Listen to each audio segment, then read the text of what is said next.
Hello everyone, I'm Dr. Kozlowski, you can call me Dr. K, and welcome to Kinesiology 235 Kinesiology. In this course, we're going to spend a lot of the semester talking about human motion. In this video for your introduction, what I plan on doing is giving you a little introduction to myself, how the course is run, and review the syllabus for the rest of the semester. Should you have any questions at the end of this video, please feel free to reach out and contact me directly. So to start off the semester, I'd like you to get to know a little bit more about me since we won't be meeting face to face. As for myself, I'm from Buffalo. I went to Hutch Tech High School in downtown Buffalo. I graduated with all of my degrees from the University at Buffalo. And then in 2011, I joined the Department of Kinesiology at Canisius. So all around, I am Buffalo through and through. Love the city, love everything that it has to offer, and really since as far as I can remember, I've really been passionate about being a Western New Yorker. As far as professional, I am a retired certified athletic trainer. This is where I bring a lot of my background from, is sports medicine and athletic training. So we'll have a lot of discussions related to injuries and how they impact human motion. I am a certified CrossFit coach, level 1 and CrossFit Kids. And then athletically, I've done marathons, Ironman, I've competed in CrossFit, and I've done one of the 24 plus hour Go Ruck challenges. So I like to be really diverse in what I bring to the class, both strength and conditioning and sports medicine. And so hopefully this gives you a good basis to apply the information that you're going to learn in Kinesiology 235. As far as my research interests here at Canisius, my background started with concussion and head injury research. I was one of the first to develop an exercise treatment for those who have suffered concussions. And really that opened up my avenue into the idea that exercise can be used as a medicine for a number of conditions, both mentally and physically. Currently, the majority of my work focuses on individuals with autism. I am a researcher here at Canisius at the Institute for Autism Research located in Science Hall. One of the current projects that we have going on is developing a high-intensity exercise program for children with autism.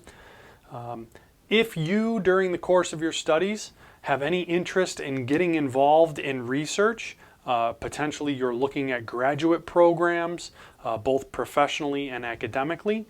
Research is always a good thing to get involved with earlier on in your academic career. So feel free to drop me a line, ask me about research interests, and see if there's a way that we can have you contribute to the research agenda. And on the personal side, I get to spend this wonderful life with my wife, Samantha. We were married in 2017. And in our house, we have a little bit of a crazy factor going on. We have 2 dogs. We have a Rottweiler Lab mix named Kasha here, the black dog, and her brother is Dexter Morgan, and Dexter is a German Shepherd and American Bulldog mix. Add that to the 2 cats that we have in the house, a black cat named Toothless, and yes, he does look like the dragon, and a gray cat named Frankenstein. That gives us a lot of energy around the house. And if that wasn't enough, we get to share our house with these 2 little ones. Bennett is my son. He is the older brother, and he is a ball of fire. The kid doesn't stop moving, and really, since he started talking, he has not stopped. He is wonderful and just keeps my days full of running and chasing him around the house. Favorite games happen to be Candyland and hide and seek right now. And so his little sister is Charlotte. Charlotte is crazy. She is the most independent and stubborn and adorable little girl I have ever met, and she is giving me a run for my money. When I say that Bennett doesn't keep me still or doesn't let me get still at any point, Charlotte one-ups him and runs everywhere. But together, they are awesome. So that's just a little bit about me, and hopefully as the semester goes on, I'll get to learn a little bit about you. So let's talk a little bit about sciences.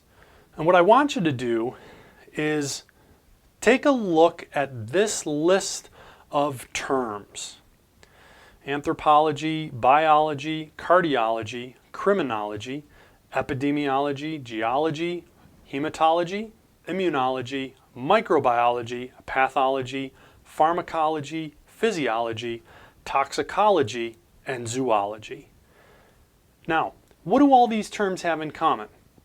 And no, don't worry, we're not going to cover all of them in one semester of kinesiology, so that's not it.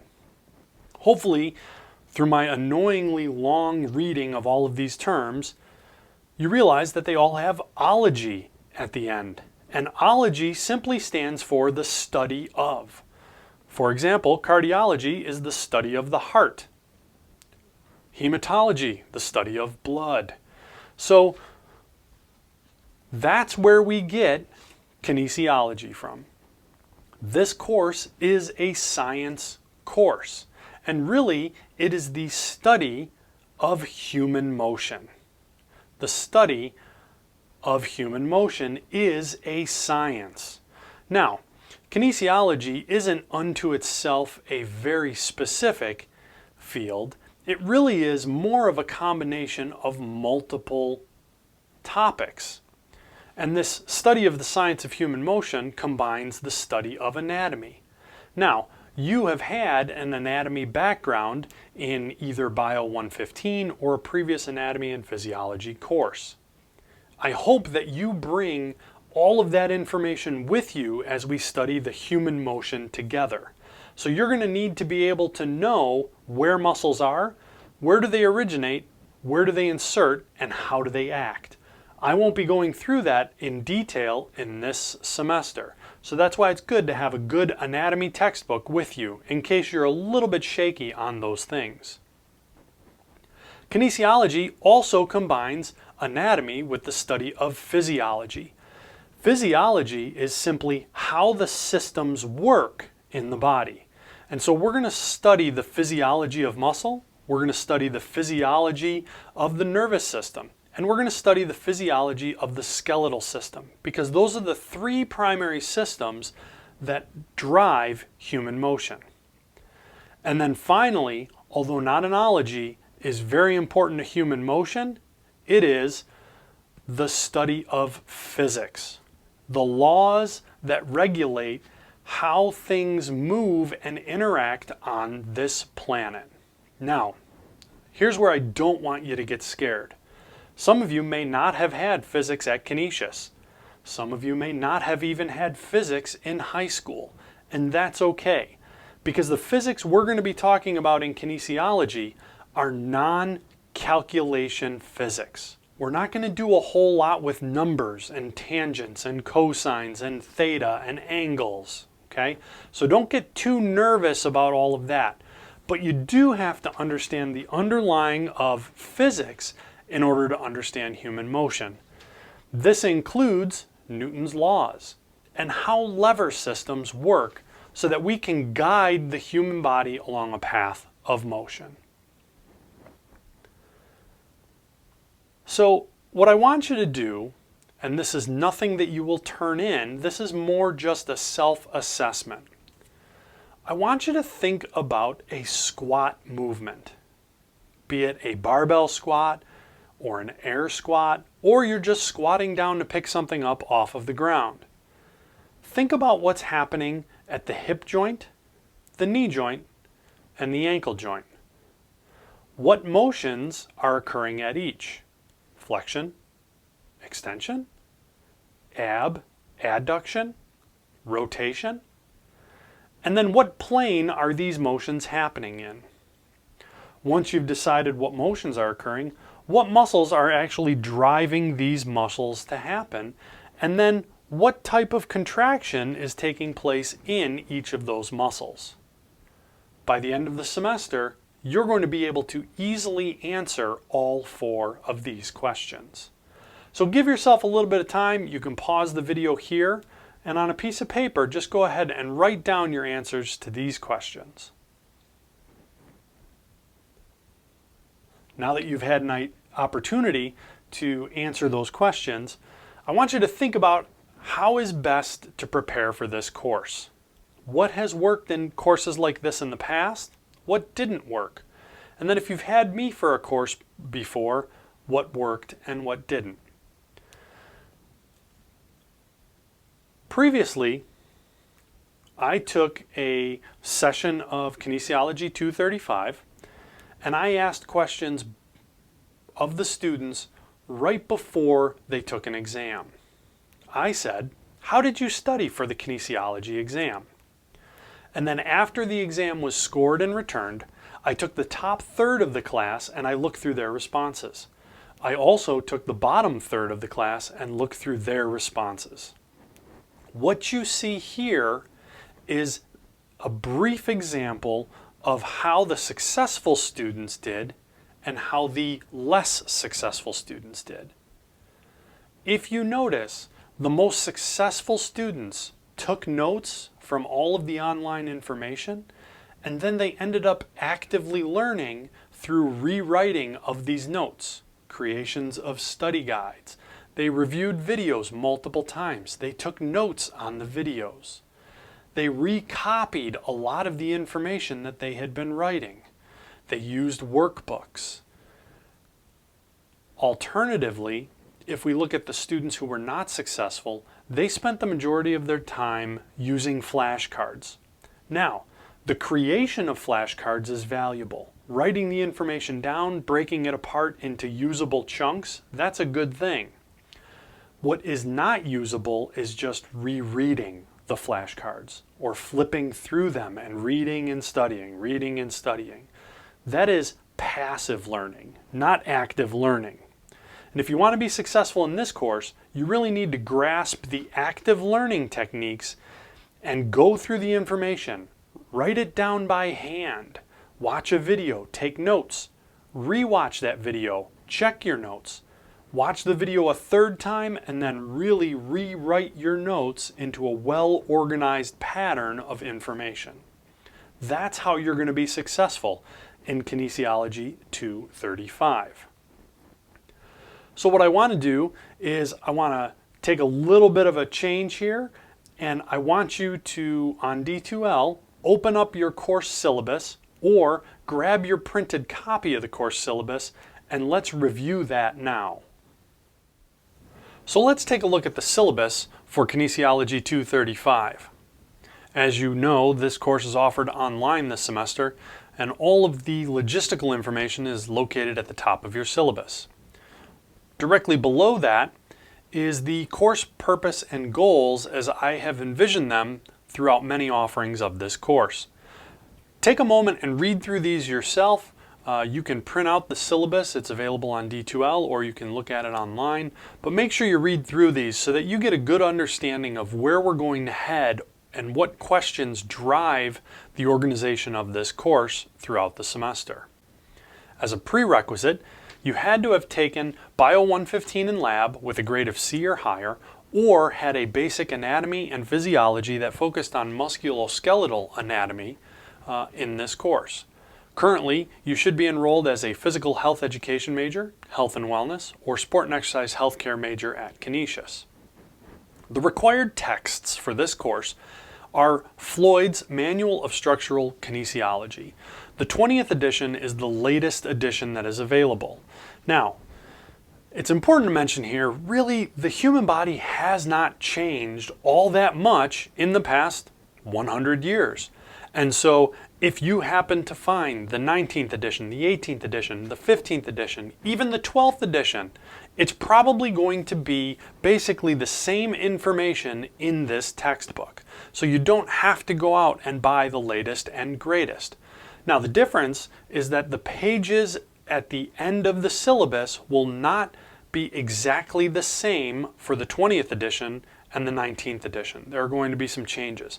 But as long as you see the entire topic, you're going to know which pages we're talking about in that textbook. I also recommend the Gray Cookbook, Athletic Body in Balance. This is a great reference for you, as well as any previous human anatomy and physiology text. And then I encourage you to get some anatomy and kinesiology flashcards. This set from Human Kinetics is a great example that can just help you refresh your basic anatomy knowledge. In this course, I will not be talking about or spending a lot of time on identifying the origin, insertion, and action of specific muscles. I expect that you're coming in with that background that you gained in your earlier courses. This course really is designed to talk about the function of the human body and how all of the components work together to ensure proper movement.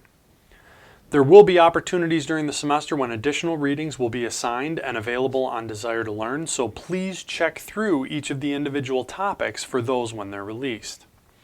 As an online course, I use D2L extremely heavily, so be sure that you're checking D2L regularly, every day, every other day, to see if anything new has popped up. Also, be sure you're checking your Canisius email account. This is the easiest and fastest way for me to communicate to you about this course.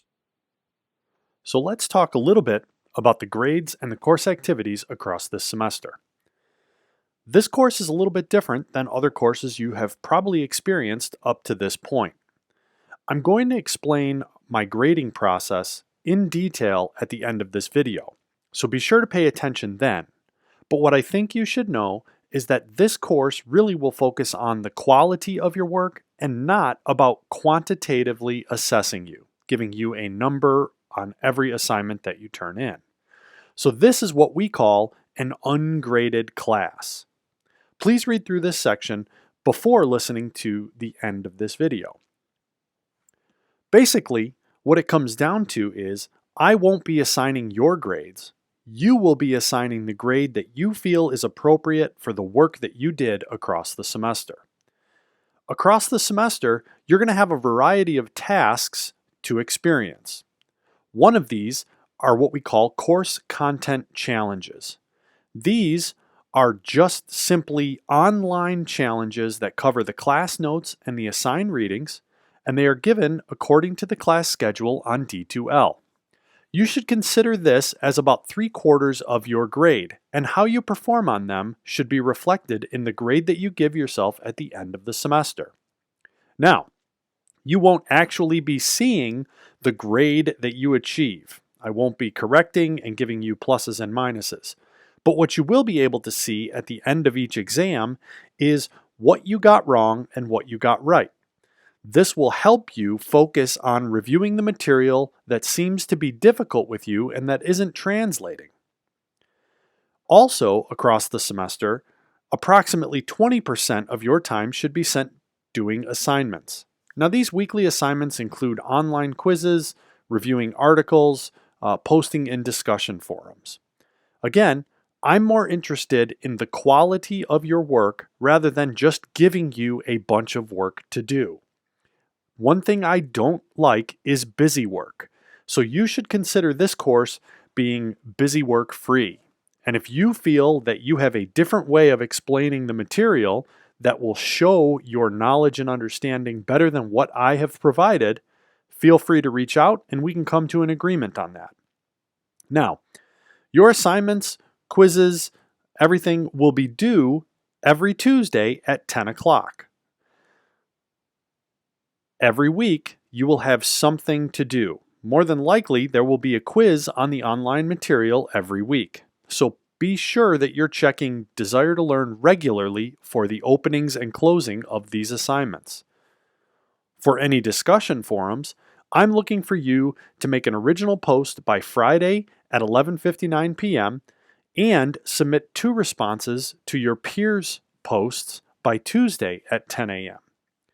Now, one thing about discussion boards is I am actually looking for discussion. I will be popping in and out of all of these discussion boards to help facilitate some conversation. But also behind the scenes, I will be able to see how much time you have spent on discussion boards, how many discussions you have viewed, how many posts you have made, and how many responses you have given to individuals who have made a post on your discussion. So what's important here is that you're not using simple statements like, "Hey, I really agree with what you said," or "Hey, that's great, good job." I'm looking for really a substantial conversation. Ask a question. Answer someone else's question. Contribute to a meaningful conversation about their post. Additionally, I'm going to be looking for your attendance and participation. As I said, I can see exactly what you're doing on Desire to Learn. I can see how much time you spend on the material, how many of the items that you have viewed, how many of the YouTube videos that you have watched, and that all comes into play with me identifying how engaged you are in the material. When you're considering your grade at the end of the semester, this accounts for about 4% of your overall grade. So, are you engaged? Are you talking with classmates? Are you viewing the material that has been posted? All of this counts. And then finally, for activities, is we're going to be evaluating your work across the semester. And I'm going to be providing feedback to you based on several reflections that you do throughout the semester. These self-reflections are going to be assessing your own understanding of the course, the material, and your work to date. At the end of the semester, you have the opportunity and your professional responsible to evaluate the course and myself as the instructor. These are extremely important to me, and many of the comments that I have received back on course evaluations have led me to better develop this course. Now, don't worry, I don't get to see your course evaluations until final grades have been submitted. So there can be no identifying of, hey, so-and-so submitted this comment. I can tell that that's how they write. That doesn't matter. Your grades will be submitted, then I see the course evaluations. So please try to be constructive in your comments and give me something concrete that either I can work on to improve, or the items of the course that you really found beneficial and you really liked and you hope I continue for future students. So this basically explains all of the activities that you will have throughout the course semester. Again, all your due dates are going to be posted on D2L. There are no makeup assignments. If you miss something, you can let it go and work towards the next tasks that you are facing. There's a lot going on. Should you need to contact me, feel free to email me for an office hours. We're going to use that. I also access Google Chat.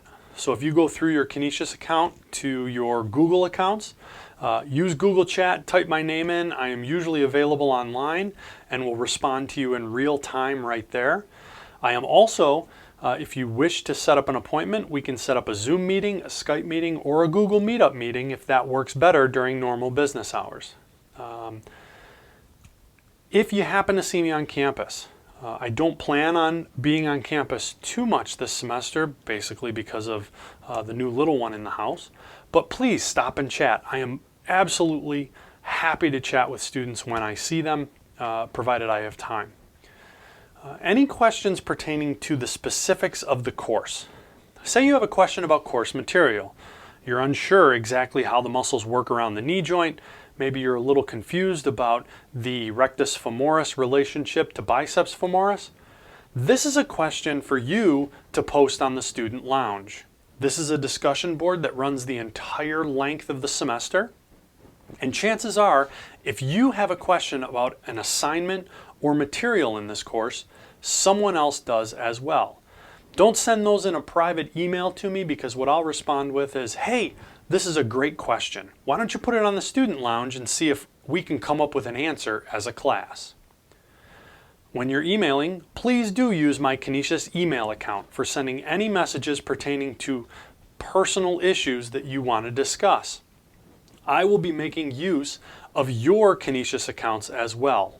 Okay? So make sure you're checking those Canisius accounts.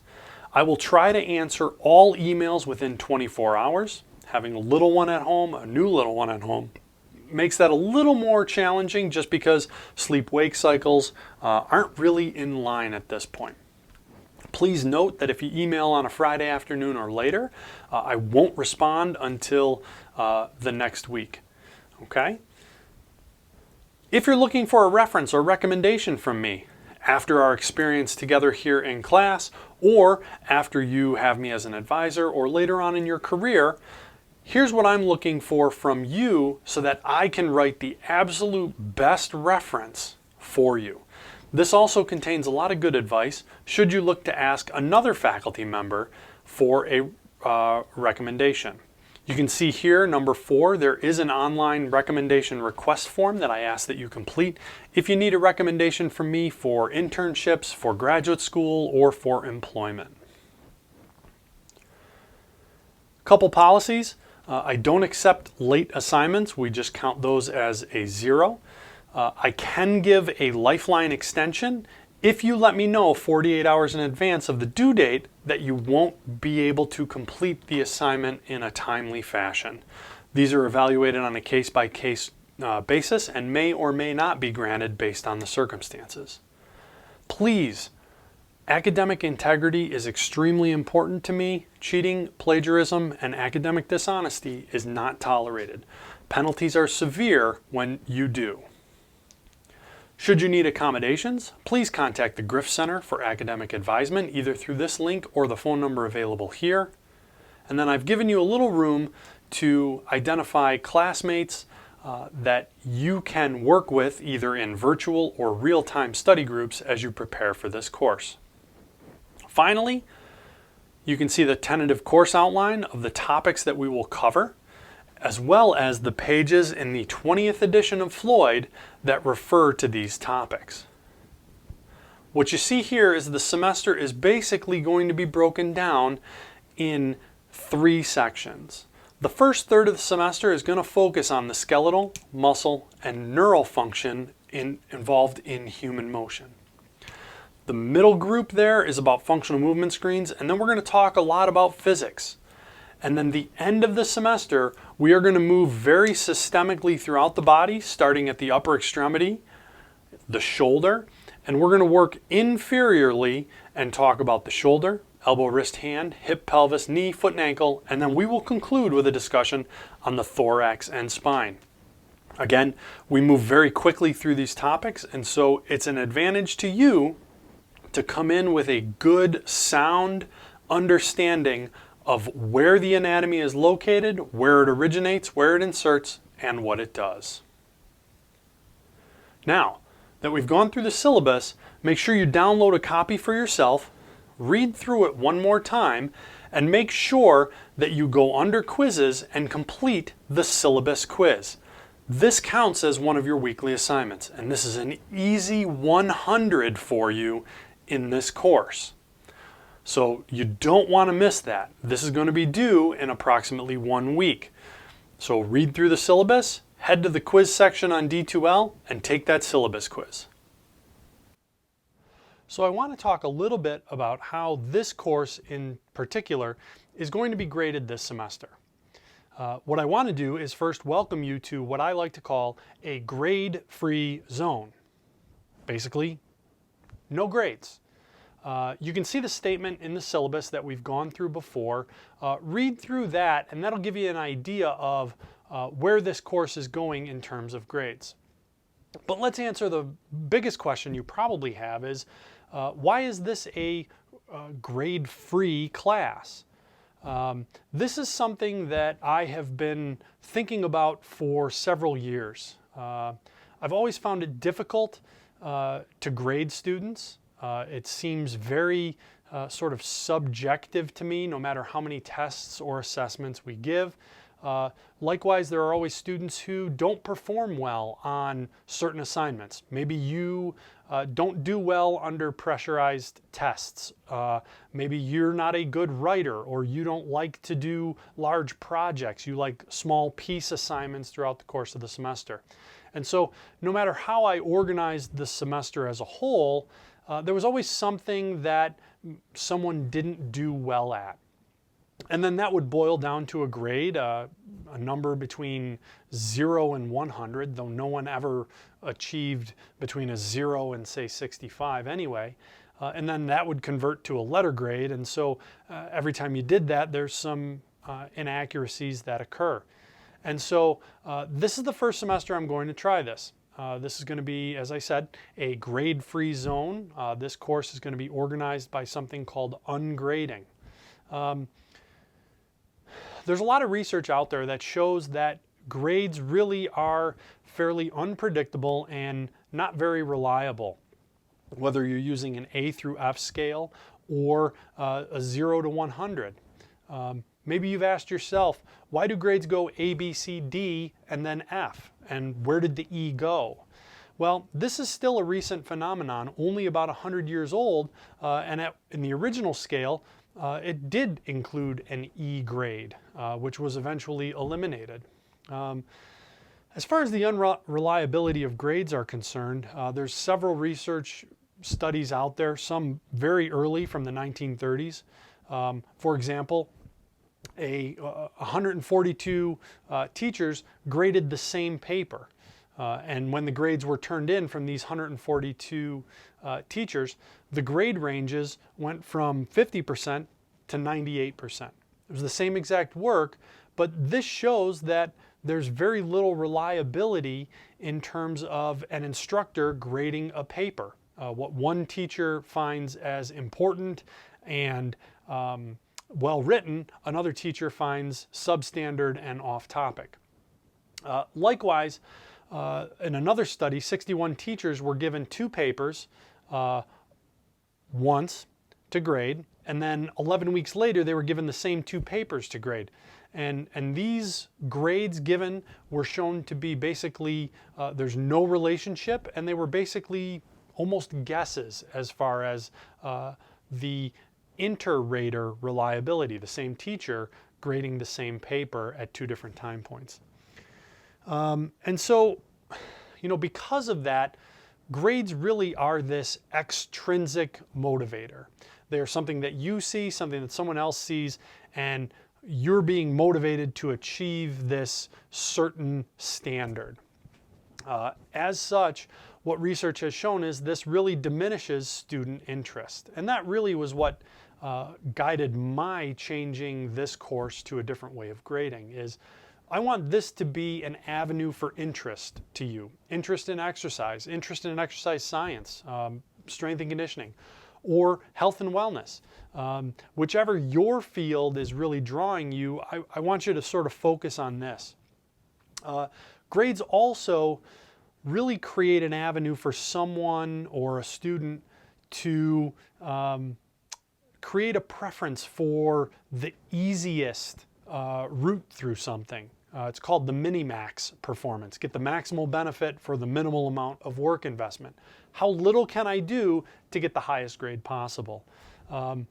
Choosing a specific book because it's easier to read, or writing a paper or a project on a familiar topic because you've already got some knowledge in that area and you don't want to try something risky or something that you're really interested in just because it's going to be a little bit harder. Grades, get you away from that. I remember myself as a young elementary school kid, when the book fair would come and they would do awards for how many books you read during the summer. I can remember as a child going to the library and comparing the length of the book and say, okay, I can get through these 2 books in the time it would take me to get this one, and so I'm going to get 2 points on this book fair. Yes, I get it. I'm a nerd. But the principle was still there. What's the easiest way to get the most bang for my buck? And really, ultimately, grades have been demonstrated to sort of reduce the quality of students' thinking. So what I'm hoping to do with this is I want to emphasize the intrinsic motivation instead of the extrinsic grade motivation. I want you to learn because you want to be here. I want you to learn because you want a little bit more of the knowledge in this area. And I don't want you to waste your time trying to get some grade that you think you should get. Another example of this intrinsic motivation was when I was in college. I took a course in architecture and planning. And I took this course. It was a gen ed course. I really wasn't too interested in it. But it, fit the time schedule, and so I jumped into it. But what ended up happening is I took this course pass-fail instead of for a grade. And I did that, signed up for it, and then I also became a note taker for someone with a disability who was in the class. But what I found was that I was really enjoying the information because it talked about creating an independent living system for persons with disabilities through architecture. Not my field at all, but I really found the information interesting, and so I started to read a little bit more on myself because I thought, I have nothing to lose. I can, spend time on the project or not because it's pass-fail, and I will, I'll get a C, so I will pass the course. Well, when it came down to the actual grades at the end of the semester and I looked over the grades that the instructor gave us, I achieved a very high A. Didn't get the high A on my report card because I signed up for pass-fail at the beginning of the semester. But that really was an example to me of how I could disconnect the grade and still get the information and really actually end up getting a lot more out of the course. So how is this course going to work? How do we ungrade, or how do we get into this grade-free zone? Well, specifically for this course, you're still going to have assignments, discussion boards. There are still online quizzes. There are still 4 online exams that you will take. At the end of these exams, though, you'll see the questions you get right or wrong, and that's going to guide you into where your strengths and weaknesses lie so that you can go back and cover things that you're weaker at and move on from things that you had a strength on. During the course of the semester, you're going to complete several process letters. Now, these are sort of self-reflections on how you're doing during the course of the semester. How is your learning going? How have you been progressing? Have you been moving right along? Are things coming to you slowly? How did your work evolve? How did your knowledge of exercise change from day 1 of the course through the semester? We're going to do these at several time points during the semester. You're going to go on, fill out a form online, and answer a series of questions, just reflecting on your own learning and experiences in this course.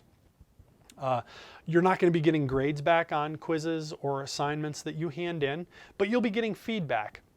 Where I think you could use a little more work, where I think you've done really well, and hopefully you'll find that feedback more valuable than me putting a 85 or a 92 on a piece of paper.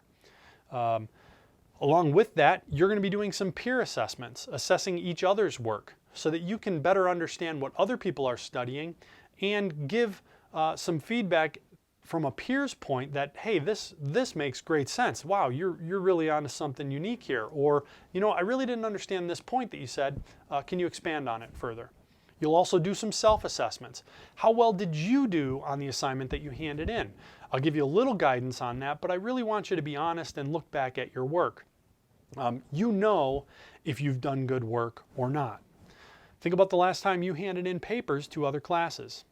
Did you hand it in and you were like, wow, I spent a lot of time and effort on this? Or did you hand it in and you said, thank God that's done. I did it in a day and I had to get it out of my hands.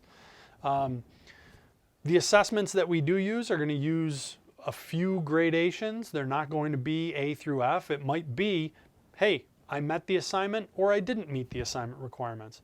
Some of them are going to be what we call 0 scale work. You did it, and that's good enough. One thing I want you to keep in mind is I don't want you to have any busy work during the course of this semester. That's not what this course is about. It's not to just keep giving you assignments and you turning them back into me. If you don't find a project or an assignment or a discussion board valuable to you, let me know.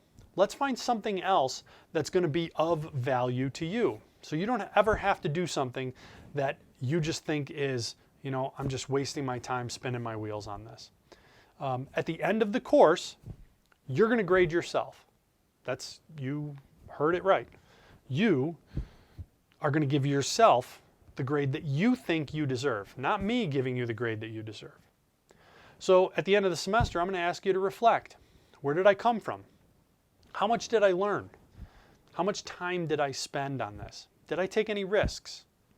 Was I actively involved with my other online classmates and the instructor? And you're going to grade yourself based on that. Now, there is a little bit of a disclaimer in that I do reserve the right to change grades that I see appropriate. So you can't not do anything all semester and then finally in your final reflection say, wow, I really progressed. I'm going to give myself an A. Okay? I want you to be honest in this course. I'm giving you the opportunity to self-assess in this grade-free zone course. So do so wisely, do so professionally, and I hope you get a lot more out of this course than what is my grade going to be. All right? If you have any anxiety over this, I can completely understand it. If you have any questions, please let me know.